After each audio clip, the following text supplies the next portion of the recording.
ETF index mutual funds నేర్చుకుని stock మార్కెట్లో రాణించాలనుకుంటున్నారా? వెంటనే ఈ నెంబర్కి కాల్ చేయండి.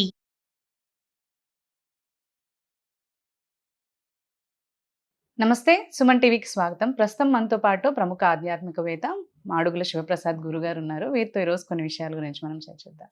నమస్కారం గురుగారు. ఆశీర్వచనం తల్లి. గురుగారు, మనము ఏ పండగ వచ్చినా, ఏ దేవత ఆరాధన చేసినా కానీ వినాయక చవితికి వినాయకుడిని తీసుకొచ్చి ఇంట్లో పెట్టుకొని మళ్ళీ మనం నిమజ్జనం చేసినట్టు చేయమన్నమాట. అంటే ఏ పండగకైనా కానీ ఏ పూజలు చేసుకున్నా మనం ఇంట్లో నార్మల్గా పూజ చేసుకుంటాం. ఆ సాంప్రదాయం అనేది ఉంటుంది. అదే వినాయక చవితికి వచ్చినప్పుడు మనకు గణపతిని తీసుకొచ్చి పూజ చేసి మళ్ళీ విగ్రహాన్ని పెట్టుకున్న తర్వాత మళ్ళీ నిమజ్జనం చేస్తూ ఉంటాం. అసలు ఈ పద్ధతి అనేది ఎందుకు వచ్చిందంటారు? అసలు దీని వెనకాల ఉన్న ఆంతర్యం ఏంటి అసలు? శ్రీ మహాగణాధిపతయే నమః. ఐం మహాసరస్వత్యే నమః. శ్రీ లలితాంబికాదేవియే నమః. అమ్మ, వినాయకుణ్ణి మనము పూజ చేసుకొని నిమజ్జనం ఎందుకు చేస్తాము అంటే దీనికి రెండు కారణాలు. సహజముగా ప్రతి సంవత్సరము వినాయక చవితి పండుగ సంవత్సరానికి ఒకసారి వస్తుంది కాబట్టి మరి ఆ వినాయకుడిని తెచ్చుకోవటము, ఆ పండుగ పరముగా ఏదో పూజించుకోవటము, ఆ వినాయకుడిని నిమజ్జనం నీళ్ళల్లో వదిలేస్తే నీళ్ళల్లో కరిగిపోతుంది. కాబట్టి మనము పూజ చేసుకున్న తర్వాత ఎలా అంటే అలా వినాయకుడిని విచ్ఛిన్నం చేయలేము కదా. నీళ్ళల్లోకి వేస్తే ఆయనంతటా ఆయనే కరుగుతాడు అనేటువంటిది. ఎందుకు కరుగుతాడు, ఎందుకు కరిగింప చేయాలి అంటే వినాయకుడు మనస్సు మనము కోరుకోగానే వినాయకుడు కరిగేటువంటి వాడు. ఆయన మనస్సు చాలా సున్నితమైన మనస్సు. వినాయకుడి యొక్క మనస్సు చాలా అంటే చాలా సున్నితమైన మనస్సు. ఎందుకు? పార్వతీదేవి యొక్క మనస్సులో నుంచి ఆమె మనస్సంకల్పముతో జన్మించినటువంటి వాడు కాబట్టి వినాయకుడికి సున్నితమైనటువంటి మనస్సు అనేటువంటిది ఒకటి.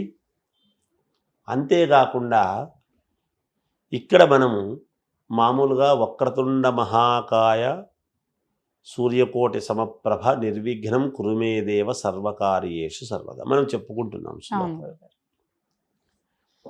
ఇక్కడ వక్రతుండ మహాకాయం అనేటువంటి పదం వాడుతున్నాం.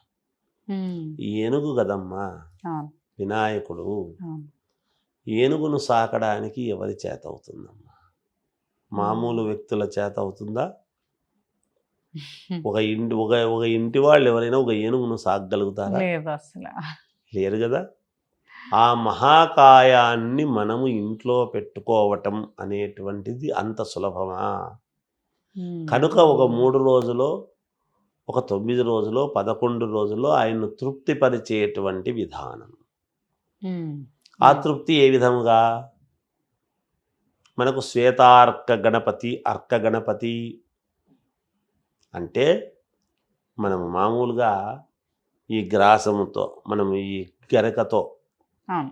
గరకతో పూజించటము, తెల్ల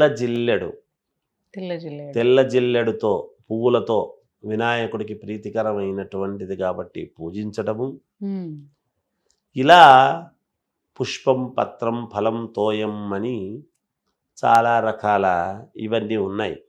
అవన్నీ కాకుండా ఇప్పుడు ఏదో వర్షానికి కాసినవన్నీ చెత్తా చెదాలన్నీ తెచ్చి దేవుడి ముందు పెట్టి ఏదో పూజ చేస్తున్నామని చేస్తున్నారు. వాటి వల్ల వచ్చేది ఏమీ లేదు. వెలగపండు వెలక్కాయ ఎందుకు, జొన్న కంకి ఎందుకు వినాయకుడికి ఇష్టము అంటే 7 ఆకుల చెట్టు జొన్న చెట్టు. దానికి 7 ఆకులు ఉంటాయి. జొన్న కంకి అంటే 7 జన్మల యొక్క పుణ్యఫలాన్ని మనకు ఇస్తాడు. 7 జన్మల యొక్క పుణ్యఫలాన్ని మనకు వినాయకుడు ఇవ్వటానికి సిద్ధం. సూర్యకోటి సమప్రభ. అసలు మామూలుగా సూర్యుడు ఎంత ప్రభావమో తెలుసు.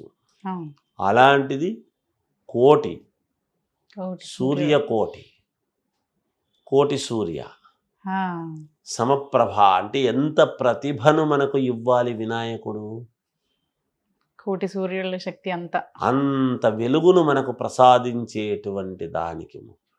అందుకే నిర్విఘ్నం కురుమే దేవా, మేము చేసుకునేటువంటి కార్యాలన్నీ కూడా, మేము ఏది చేస్తున్నా, ఏది తలంపు తలచినా, కురుమే దేవా మేము చేసుకునేటువంటి ఇవన్నీ కూడా సర్వకార్యేషు సర్వదా, మమ్మల్ని అందరినీ కూడా అన్ని కాలాల యందు సర్వకాల సర్వావస్థల యందు మమ్మల్ని అనుకూలించు తండ్రి అనేటువంటి దీనితో తృప్తిగా వినాయకుడికి కావాల్సినటువంటివి ఏవో చేసి పూజ చేసి ఆయన్ను సంతృప్తి కలిగేట్టుగా నిమజ్జనం ఎప్పుడైతే చేసి కరింపజేస్తామో, వేరే విధంగా కాకుండా ఇప్పుడు మనం పూజించేటప్పుడు ఎంత పవిత్రంగా మనము పూజిస్తామో, నిమజ్జనము చేసేటువంటి విధానములో కూడా అంతే విధానముగా చేయాలి.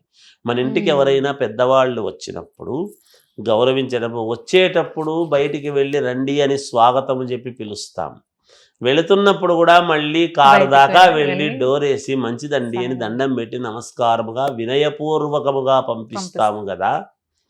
అటువంటి వాళ్ళకు వెళ్ళిన తర్వాత వాళ్ళు ఎంత బాగా ఆదరించారు మనల్ని, ఇంకోసారి పిలిచినప్పుడు వాళ్ళు తప్పకుండా రావాలి వీళ్ళ దగ్గరికి అని అనుకుంటాము కదా. మరి భగవంతుడు సృష్టించినటువంటి మనకే ఇంత ఇది ఉంటే భగవంతుడికి ఎంత ఉండాలి. అందుకని ఆయన మహాకాయుడు కాబట్టి అందువలన ఆయన్ను మనము పెట్టుకోవటం అనేటువంటిది అట్లాగే ఉంచుకోవటం అనేటువంటిది కాదు.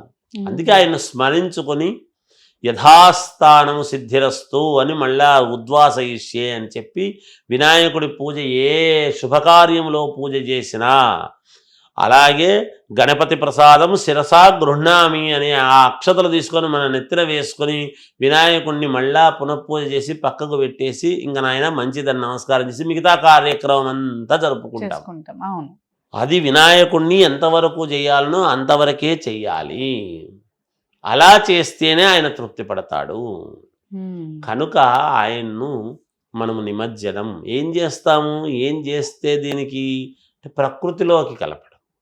ప్రకృతిలోకి అంటే ఏమిటి, ఇప్పుడు మామూలుగా గాలి, నీరు, భూమి, ఆకాశం ఇవన్నీ ప్రకృతికి సంబంధించినవే కదా. కనుక నీటిలో ఎప్పుడైతే మనం ఇది చేస్తామో ఆ నీటిలో ఆవిరి ద్వారా మళ్ళీ అది ఆకాశంలోకి ఇదై మనకు భగవంతుడు పంచభూతాల్లో కలిసి మళ్ళా మనల్ని రక్షిస్తూ ఉంటాడు అనేటువంటి భావనతో చేయటమే తల్లి ఇది. అందుకోసమనే మనం ఉంచుకోలేము వినాయకుడిని. అలాగే గురుగారు, ధన్యవాదాలండి. జయోస్తు.